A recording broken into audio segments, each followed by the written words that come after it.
Well, after an exciting night here in Las Vegas at the South Point, it's the Cinch Stallion Stakes for the NRCHA. I'm Amy Wilson here at the EQN Sports Desk. It's Vegas themed, and we are so excited to welcome back Corey Cushing. When you walked up, I said it feels like deja vu. You were here last year as well. Congratulations. Well, thank you very much. It's a fun place to be. I like having chats with you. Exactly.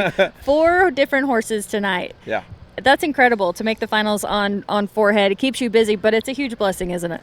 Oh, it's totally. I mean, for the past couple of days, you're going to be tired. You're going to be busy. And I thought, you know what? It's a good problem to have. That is a very good problem to have, and I am super excited. Yeah. So, pretty fun day. Yes, ma'am. As they were awarding you down in the arena, they actually had a really cool holiday auto truck down there, too, I should mention. But they said $175,000 is what you won tonight. First, of course, $125,000. You also tied for 6th and 12th, and then a little further on down. That's huge, $175,000. It's going to make the drive home a lot easier, for sure. And you're not done yet? No, ma'am. No, we still got to go all day tomorrow. They got the Run for $1 Million qualifier, the end of the Bridal Spectacular, the Crown the Champion there, and then we also got the Hackamore class tomorrow. So, no, we're not done yet, and it's been an incredible week, and, so much fun.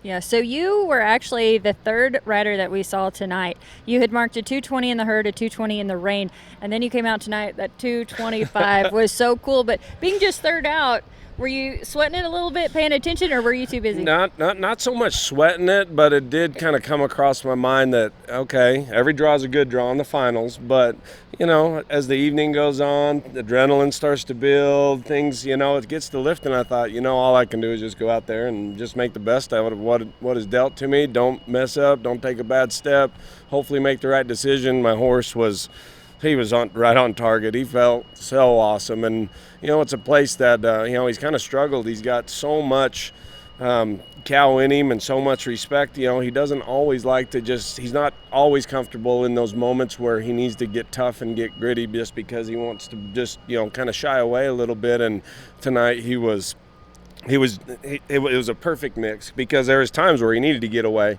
and he needed to get, we need to give a little breathing room. And then, when everything lined out and he stepped up in there, kept his shoulders up straight and he was he knew where he needed to go. He wasn't waiting for me to tell him where to go. Yeah. It was so much fun. It was a lot of fun. Being up calling the action, the guys doing the play-by-play, they were riding every step with you, and they were excited about it. 665, so you set the bar really high. You came in with a 440.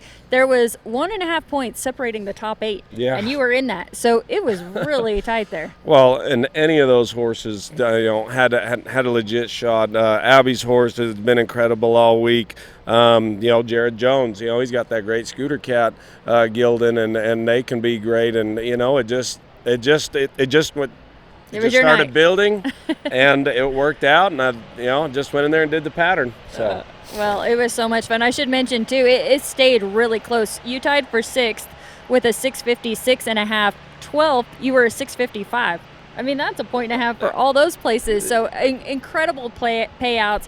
Second place was $85,000 and all the way on down. But I want you to tell me all about Smart Dressed Dude.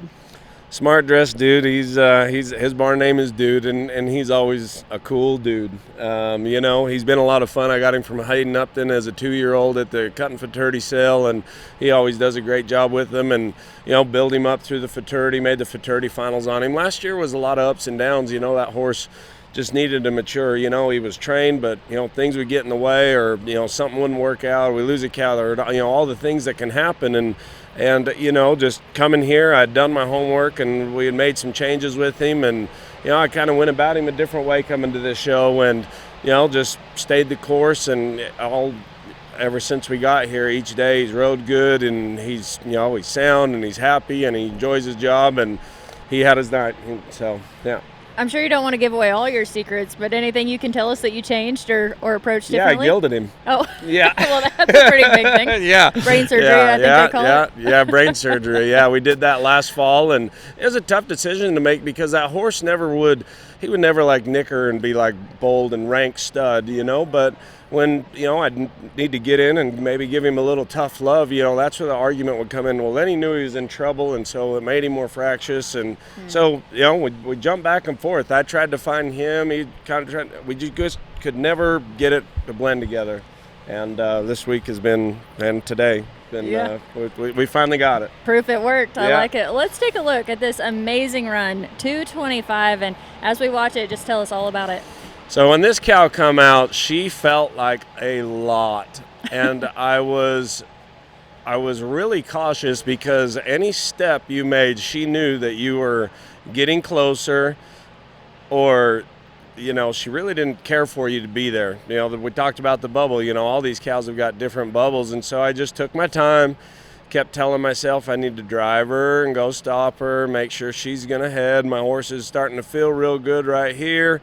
And, you know, I knew all these guys were coming for me later on, you know, in the draw, and they weren't going to make it easy. And so, yeah, this horse, you know, he stepped right up in there. And, you know, like I said, you know, he struggles a little bit in spots that he, you know, is not very, very comfortable with, being right up there next to the cow. But, you know, he did a real good job of, you know, being brave tonight, we'll call it. And we made it happen, and you know, I think that's what the judges needed to see, that, you know, a big run like that and make them, you know, step up a little bit. So anyway, pretty fun. Pretty fun. Oh, that's awesome. I love rewatching it too. Yeah. And the guys had talked earlier when they were doing play-by-play about how you worked that cow and made sure she was looking at you, paying attention, kind of establishing some boundaries. These cows have been very challenging, but there's been a lot of good cows. You know, she come out there and she wasn't being rude, but she used a lot. And, you know, but I just kept telling myself I need to drive her, make sure she's comfortable with me coming from behind, and get her stopped, you know, and kind of help set her up, because I could have just kept her right there in a little 5-foot area, but then it would have been a lot of squirting and jumping, you know. So it's, you know, being smart while you're out there, being a showman, thinking of, you know, the places you're at, and along with everything going on underneath you, you know, the competition is too tough today to stub your toe and not create the picture perfect pattern and what everyone else is seeing in the judges, not just what we're feeling, you know, down there in the moment. So yeah, for sure. And obviously in all of Western sports, the draw impacts the result, but Sure.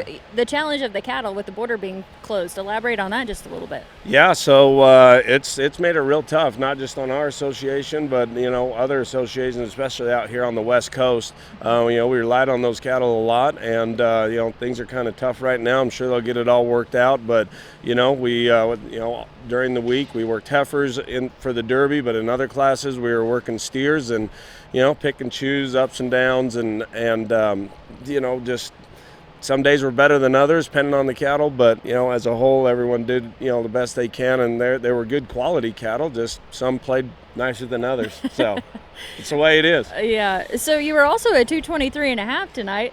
That was amazing. Yeah. So thinking back over all your memorable. tonight. Yeah, memory we call him. That horse has just grown and grown. He's 5 also, just like Dude. You know, they're kind of like traveling partners together, but that horse has really matured and coming to his own. He loves going down the fence. You know, he can kind of let out his inner demon a little bit, you know, but he's doing it in a respectful way now, where before he just thought he could take over, and, you know, here I was along for the ride. But anyway, no, that horse, he felt good. I knew that these cows were going to be perfect for him, because he can go fast and he's quick to the ground, and, you know, you don't feel like, you know, he can't get to where he needs to be, you know, and handle himself in the right way. Yeah, definitely. So back-to-back champ here. Yeah. Of course, all the pictures, awards, family, everyone gathering around. It's a great thing to win, isn't it? No, this has been a great day, and you know, this beautiful facility and this arena that, you know, we get to have all this fun with. And so anyway, yes ma'am, it's been a lot of fun.